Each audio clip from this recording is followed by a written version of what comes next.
अस्सलाम वालेकुम। इस वीडियो में हम आपको मदीना मुनव्वरा की तारीखी मकामात की ज़ियारतें करवाएंगे। वीडियो स्टार्ट करने से पहले मेरी आपसे गुजारिश है, आप मेरे चैनल को सब्सक्राइब करें, इस वीडियो को लाइक करें, कमेंट दें और शेयर करें ताकि मुझे पता चले आपको मेरी वीडियो कैसी लग रही हैं। अब हम आते हैं मदीना मुनव्वरा के ज़ियारतों की तरफ। ये आप देख रहे हैं मस्जिद कुबा है। ये इस्लाम की पहली मस्जिद है जिसकी बुनियाद हज़रत मोहम्मद सल्लल्लाहु अलैहि वसल्लम ने अपने दस्ते मुबारक से रखी थी और इस मस्जिद का तज़किरा कुरान मजीद की सूरत तौबा में किया गया है। जी अब हम चलते हैं आगे ज़ियारतों की तरफ।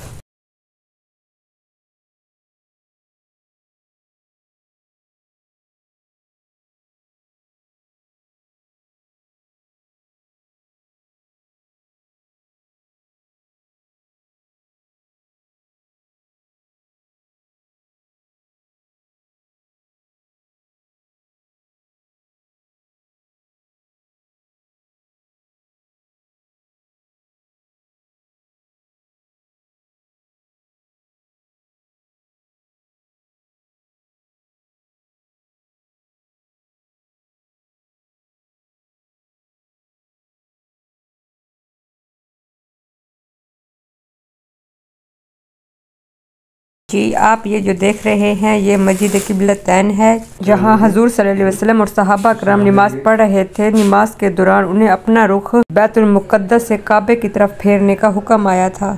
क्योंकि एक नमाज दो तरफ रुख करके पढ़ी गई थी, इसलिए इस मस्जिद का नाम किबलतैन रखा गया। जी आप ये देख रहे हैं ये जबल ओहद है, जहाँ दूसरी जंग लड़ी गई थी जो मुशरिकीन मक्का और मुसलमानों के दरमियान थी। इसलिए जबल ओहद की वजह से इस जंग को ग़ज़वा ओहद कहा जाता है। वीडियो ख़त्म करने से पहले मेरी आपसे एक बार फिर गुजारिश है, आप मेरे चैनल को सब्सक्राइब करें, लाइक करें ताकि हमें पता चले आपको हमारी वीडियो कैसी लग रही हैं। फिर मिलते हैं अगली वीडियो में, तब तक के लिए अल्लाह हाफिज़।